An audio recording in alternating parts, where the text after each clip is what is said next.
जय माता की जय बजरंगबली। आपको हमारे चैनल शर्मा ऑफिशियल भक्ति में स्वागत है। आइए सुनते हैं शनिवार की व्रत कथा और जानेंगे कि हमें शनिवार को क्या क्या नहीं करना चाहिए। एक समय स्वर्ग लोक में सबसे बड़ा कौन के प्रश्न पर 9 ग्रहों में वाद विवाद हो गया। विवाद इतना बढ़ गया कि परस्पर भयंकर युद्ध की स्थिति बन गई।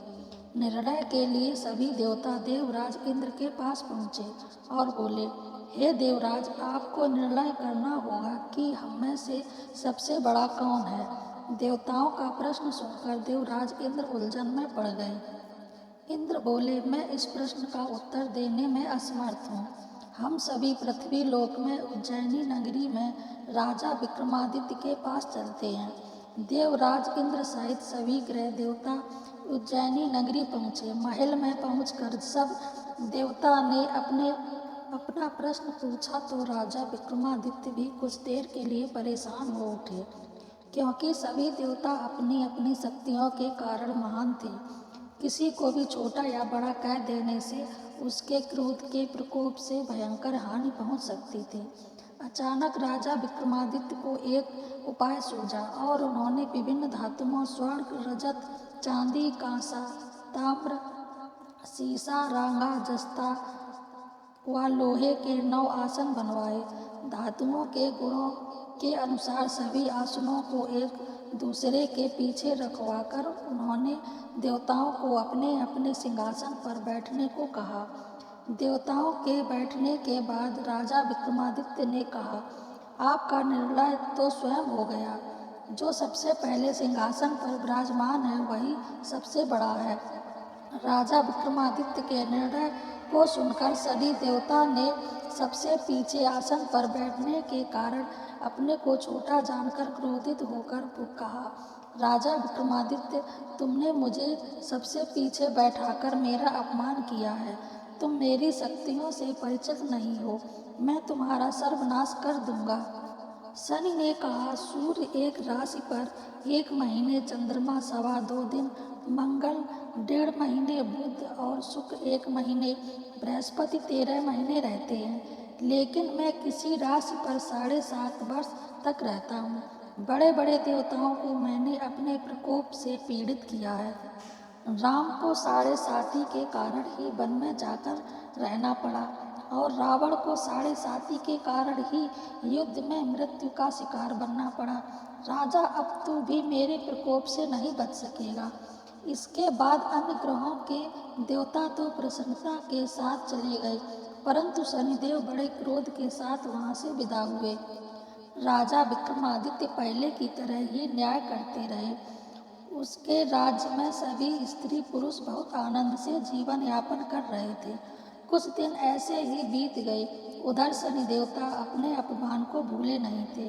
विक्रमादित्य ने बदला लेने के लिए एक दिन शनिदेव ने घोड़े के व्यापारी का रूप धारण किया और बहुत से घोड़ों के साथ उज्जैनी नगरी पहुँचे।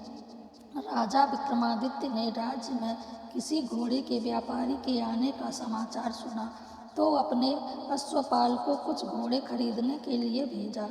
घोड़े बहुत कीमती थे। अश्वपाल ने जब वापस लौटकर इस संबंध में बताया तो राजा विक्रमादित्य ने स्वयं आकर एक सुंदर व शक्तिशाली घोड़े को पसंद किया। घोड़े की चाल देखने के लिए राजा उस घोड़े पर सवार हुए तो वह घोड़ा बिजली की गति से दौड़ पड़ा। तेजी से दौड़ता घोड़ा राजा को एक जंगल में ले गया और फिर राजा को वहां गिराकर जंगल में कहीं गायब हो गया। राजा अपने नगर को लौटने के लिए जंगल में भटकने लगा, लेकिन उन्हें लौटने का कोई रास्ता नहीं मिला। राजा को भूख प्यास लगाई। बहुत घूमने पर उसे एक चरवाहा मिला। राजा ने उससे पानी मांगा। पानी पीकर राजा ने उस चरवाहे को अपनी अंगूठी दे दी। फिर उससे रास्ता पूछकर वह जंगल से निकलकर पास के नगर में पहुंचा। राजा ने एक सेठ की दुकान पर बैठकर कुछ देर आराम किया। उस सेठ ने राजा से बातचीत की तो राजा ने उसे बताया कि मैं उज्जैनी नगरी से आया हूँ। राजा के कुछ देर दुकान पर बैठने से सेठ जी की बहुत बिक्री हुई। सेठ ने राजा को बहुत भाग्यवान समझा और खुश होकर उसे अपने घर भोजन के लिए ले गया। सेठ के घर में सोने का एक हार खूंटी पर लटका हुआ था। राजा को उस कमरे में छोड़कर सेठ कुछ देर के लिए बाहर गया। तभी एक आश्चर्यजनक घटना घटी। राजा के देखते देखते सोने के उस हार को खूंटी निगल गई। सेठ ने कमरे में लौटकर हार को गायब देखा तो चोरी का संदेह राजा पर ही किया, क्योंकि उस कमरे में राजा ही अकेला बैठा था। सेठ ने अपने नौकरों से कहा कि इस परदेशी को रस्सियों से बांधकर नगर के राजा के पास ले चलो। राजा ने विक्रमादित्य से हार के बारे में पूछा तो उसने बताया कि उसके देखते ही देखते खूंटी ने हार को निगल लिया था। इस पर राजा ने क्रोधित होकर चोरी करने के अपराध में विक्रमादित्य के हाथ पांव काटने का आदेश दिया। राजा विक्रमादित्य के हाथ पांव काटकर उसे नगरी में छोड़ दिया। कुछ दिन बाद एक तेली उसे उठाकर अपने घर ले गया और उसे अपने कोलू पर बैठा दिया। राजा आवाज देकर बैलों को हाँकता रहा। इस तरह तेली का बैल चलता रहा और राजा को भोजन मिलता रहा। शनि के प्रकोप की 7.5 पूरी होने पर वर्षा ऋतु प्रारंभ हुई। राजा विक्रमादित्य एक रात मल्हार गा रहा था कि तभी नगर के राजा की लड़की राजकुमारी मोहिनी रथ पर सवार उस तेली के घर के पास से गुजरी। उसने मेघ मल्हार सुना तो उसे बहुत अच्छा लगा और दासी को भेजकर गाने वाले को बुला लाने को कहा। दासी ने लौटकर राजकुमारी को अपंग राजा के बारे में सब कुछ बता दिया। राजकुमारी उसके मेघ मल्हार से बहुत मोहित हुई, अतः उसने सब कुछ जानकर भी अपंग राजा से विवाह करने का निश्चय कर लिया। राजकुमारी ने अपने माता पिता से जब यह बात कही तो वे हैरान रह गए। रानी ने मोहिनी को समझाया, बेटी तेरे भाग्य में तो किसी राजा की रानी होना लिखा है, फिर तो इस अपंग से विवाह करके अपने पांव पर कुल्हाड़ी क्यों मार रही है। राजकुमारी ने अपनी जिद नहीं छोड़ी। अपनी जिद पूरी कराने के लिए उसने भोजन करना छोड़ दिया और प्राण त्याग देने का निश्चय कर लिया। आखिर राजा रानी को विवश होकर अपंग विक्रमादित्य से राजकुमारी का विवाह करना पड़ा। विवाह के बाद राजा विक्रमादित्य और राजकुमारी तेली के घर में रहने लगे।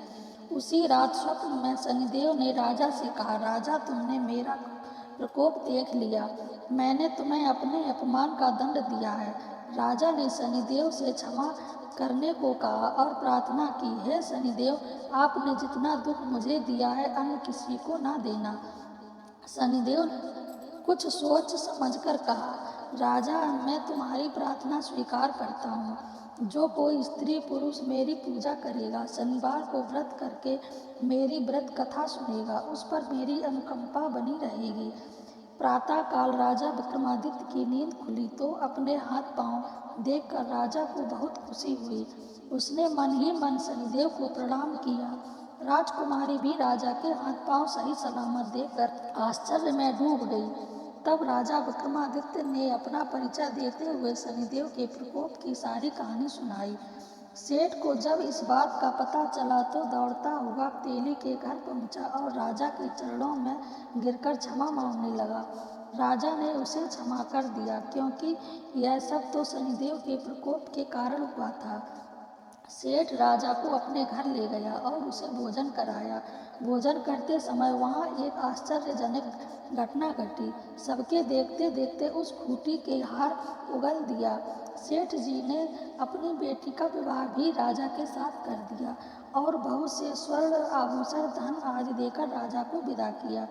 राजा विक्रमादित्य राजकुमारी मोहिनी और सेठ की बेटी के साथ उज्जैनी नगरी पहुँचे तो नगरवासियों ने हर्ष से उनका स्वागत किया। अगले दिन राजा विक्रमादित्य ने पूरे राज्य में घोषणा कराई कि शनिदेव सब देवों में सर्वश्रेष्ठ हैं। प्रत्येक स्त्री पुरुष शनिदेव को उनका व्रत करें और व्रत कथा अवश्य सुने। राजा विक्रमादित्य की घोषणा से शनिदेव बहुत प्रसन्न हुए। शनिवार का व्रत करने और व्रत कथा सुनने के कारण सभी लोगों की मनोकामनाएं शनिदेव की अनुकंपा से पूरी होने लगी। सभी लोग आनंद पूर्वक रहने लगे। बोलो शनिदेव की जय। शनिवार को ना करें ये कार्य। शनिवार को शराब पीना सबसे घातक माना गया है। इससे आपके अच्छे भले जीवन में तूफान आ सकता है। पूर्व, उत्तर और ईशान दिशा में यात्रा करना मना है। खासकर पूर्व दिशा में दिशाशूल रहता है तो जरूरी हो तो अदरक खाकर ही यात्रा करें। इससे पहले 5 कदम उल्टे पैर चलें। लड़की को शनिवार के दिन ससुराल नहीं भेजना चाहिए। शनिवार के दिन तेल, लकड़ी, कोयला, नमक, लोहा या लोहे की वस्तु क्रय नहीं करनी चाहिए, वरना बिना बात की बाधा उत्पन्न होगी और अचानक कष्ट झेलना पड़ेगा। इस दिन बाल कटवाना या नाखून कटवाना भी वर्जित माना गया है। इस दिन नमक, तेल, चमड़ा, काला तिल, काले जूते, लोहे का सामान नहीं खरीदना चाहिए। नमक खरीदने से कर्ज बढ़ता है। कमल, कागज और झाड़ू खरीदने से भी बचना चाहिए। शनिवार को दूध और दही का सेवन करने से भी बचना चाहिए। दूध को अगर पीना ही है तो हल्दी या गुड़ मिलाकर लें। इस दिन बैगन, आम का अचार और लाल मिर्च खाने से भी बचना चाहिए। इस दिन झूठ बोलने से भी नुकसान उठाना पड़ सकता है। वैसे ये कार्य तो किसी भी दिन नहीं करना चाहिए। किसी भी गरीब, मेहनत, अंधे, अपंग और किसी मजदूर महिला का किसी भी तरह से अपमान ना करें। वैसे ये कार्य किसी भी दिन नहीं करना चाहिए। आप मेरे चैनल को लाइक, शेयर, कमेंट और सब्सक्राइब जरूर करें।